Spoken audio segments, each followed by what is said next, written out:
अथ त्रयस्त्रिंशोऽध्यायः। मैत्री जी कहते हैं, विदुर जी, श्री कपिल भगवान के ये वचन सुनकर कर्दम जी की प्रिय पत्नी माता देवहूति के मोह का पर्दा फट गया और वे तत्व प्रतिपादक सांख्य शास्त्र के ज्ञान की आधार भूमि भगवान श्री कपिल जी को प्रणाम करके उनकी स्तुति करने लगी। देवहूति जी ने कहा, कपिल जी, ब्रह्मा जी आपके ही नाभि कमल से प्रकट हुए थे। उन्होंने प्रलयकालीन जल में शयन करने वाले आपके पंचभूत, इंद्रिय, शब्दादि विषय और मनोमय विग्रह का जो सत्वादि गुणों के प्रवाह से युक्त सत्स्वरूप और कार्य एवं कारण दोनों का बीज है, ध्यान ही किया था। आप निष्क्रिय, सत्य संकल्प, संपूर्ण जीवों के प्रभु तथा सहस्रों अचिंत्य शक्तियों से संपन्न हैं। अपनी शक्ति को गुण प्रवाह रूप से ब्रह्मादि अनंत मूर्तियों में विभक्त करके उनके द्वारा आप स्वयं ही विश्व की रचना आदि करते हैं। नाथ, यह कैसी विचित्र बात है कि जिनके उदर में प्रलय काल आने पर यह सारा प्रपंच लीन हो जाता है और जो कल्पांत में मायामय बालक का रूप धारण कर अपने चरण का अंगूठा चूसते हुए अकेले ही वटवृक्ष के पत्ते पर शयन करते हैं, उन्हीं आपको मैंने गर्भ में धारण किया। विभो, आप पापियों का दमन और अपने आज्ञाकारी भक्तों का अभ्युदय एवं कल्याण करने के लिए स्वेच्छा से देह धारण किया करते हैं। अतः जिस प्रकार आपके वराह आदि अवतार हुए हैं, उसी प्रकार यह कपिलावतार भी मुमुक्षुओं को ज्ञान मार्ग दिखाने के लिए हुआ है। भगवन, आपके नामों का श्रवण या कीर्तन करने से तथा भूले भटके कभी कभी आपका वंदन या स्मरण करने से ही कुत्ते का मांस खाने वाला चांडाल भी सोमयाजी ब्राह्मण के समान पूजनीय हो सकता है। फिर आपका दर्शन करने से मनुष्य कृतकृत्य हो जाए, इसमें तो कहना ही क्या है। अहो, वह चांडाल भी इसी से सर्वश्रेष्ठ है कि उसकी जिह्वा के अग्रभाग में आपका नाम विराजमान है। जो श्रेष्ठ पुरुष आपका नाम उच्चारण करते हैं, उन्होंने तप, हवन, तीर्थ स्नान, सदाचार का पालन और वेदाध्ययन सब कुछ कर लिया। कपिल देव जी, आप साक्षात पर ब्रह्म हैं, आप ही परम पुरुष हैं। वृत्तियों के प्रवाह को अंतर्मुख करके अंतःकरण में आपका ही चिंतन किया जाता है। आप अपने तेज से माया के कार्य गुण प्रवाह को शांत कर देते हैं तथा आपके ही उदर में संपूर्ण वेद तत्व निहित है। ऐसे साक्षात विष्णु स्वरूप आपको मैं प्रणाम करती हूँ। मैत्रेय जी कहते हैं, माता के इस प्रकार स्तुति करने पर मातृवत्सल परम पुरुष भगवान कपिल देव जी ने उनसे गंभीर वाणी में कहा।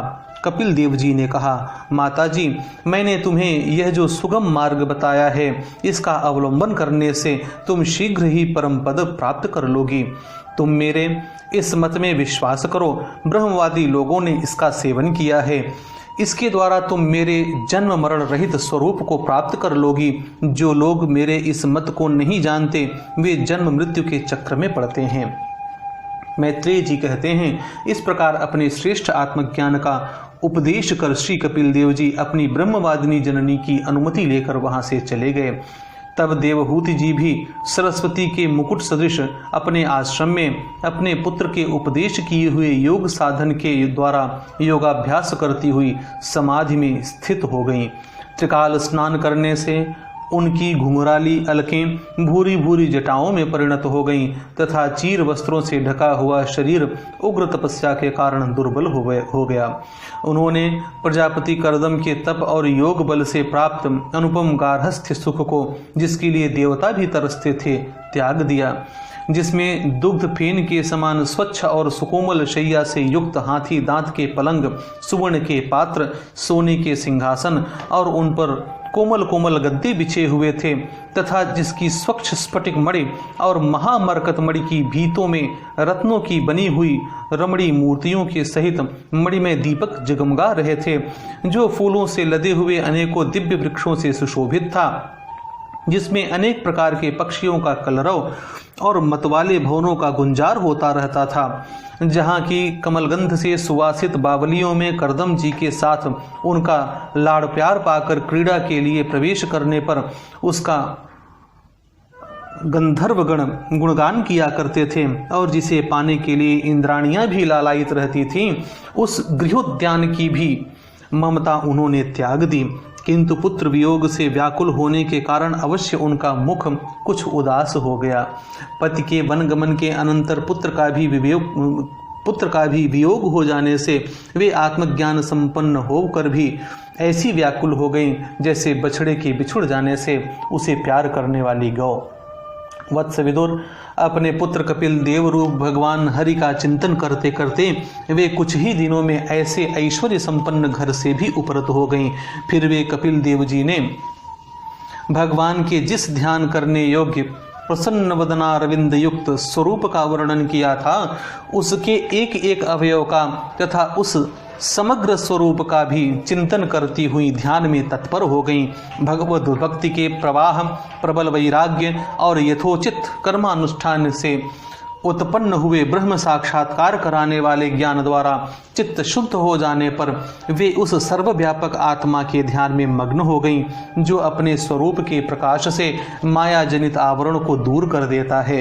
इस प्रकार जीव के अधिष्ठान भूत पर ब्रह्म श्री भगवान में ही बुद्धि की स्थिति हो जाने से उनका जीव भाव निवृत्त हो गया और वे समस्त क्लेशों से मुक्त होकर परमानंद में निमग्न हो गईं। अब निरंतर समाधिस्थ रहने के कारण उनकी विषयों के सत्यत्व की भ्रांति मिट गई और उन्हें अपने शरीर की भी सुधि न रही। जैसे जागे हुए पुरुष को अपने स्वप्न में देखे हुए शरीर की नहीं रहती, उनके शरीर का पोषण भी दूसरों के द्वारा ही होता था, किंतु किसी प्रकार का मानसिक क्लेश न होने के कारण वह दुर्बल नहीं हुआ। उनका तेज और भी निखर गया और वह मैल के कारण धूमयुक्त अग्नि के समान सुशोभित होने लगा।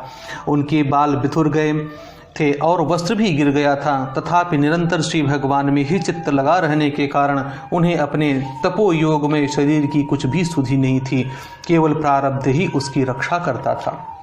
विदुर जी, इस प्रकार देवहूति जी ने कपिल देव जी के बताए हुए मार्ग द्वारा थोड़े ही समय में नित्य मुक्त परमात्मा स्वरूप श्री भगवान को प्राप्त कर लिया। वीरवर, जिस स्थान पर उन्हें सिद्धि प्राप्त हुई थी वह परम पवित्र क्षेत्र त्रिलोकी में सिद्ध पद नाम से विख्यात हुआ। साधु स्वभाव विदुर जी, योग साधन के द्वारा उनके शरीर के सारे दैहिक मल दूर हो गए थे। वह एक नदी के रूप में परिणत हो गया, जो सिद्ध गण से सेवित और सब प्रकार की सिद्धि देने वाली है। महायोगी भगवान कपिल जी भी माता की आज्ञा ले पिता के आश्रम से ईशान कोण की ओर चले गए। वहाँ स्वयं समुद्र ने उनका पूजन करके उन्हें स्थान दिया। वे तीनों लोगों को शांति प्रदान करने के लिए योग मार्ग का अवलंबन कर समाधि में स्थित हो गए। सिद्ध, चारण, गंधर्व, मुनि और अप्सरागण उनकी स्तुति करते हैं तथा सांख्याचार्य गण भी उनका सब प्रकार स्तवन करते रहते हैं। निष्पाप विदुर जी, तुम्हारे पूछने से मैंने तुम्हें यह भगवान कपिल और देवहूति का परम पवित्र संवाद सुनाया। यह कपिल देव जी का मत अध्यात्म योग का गूढ़ रहस्य है। जो पुरुष इसका श्रवण या वर्णन करता है वह भगवान गरुड़ध्वज की भक्ति से युक्त होकर शीघ्र ही श्री हरि के चरणारविंदों को प्राप्त करता है। जय जय श्रीमद्भागवते महापुराणे वैयासिक्याम अष्टादशसाहस्र्याम पारमहंस्याम संहितायां तृतीय स्कंधे कापिलेयोपाख्याने 33 अध्यायः।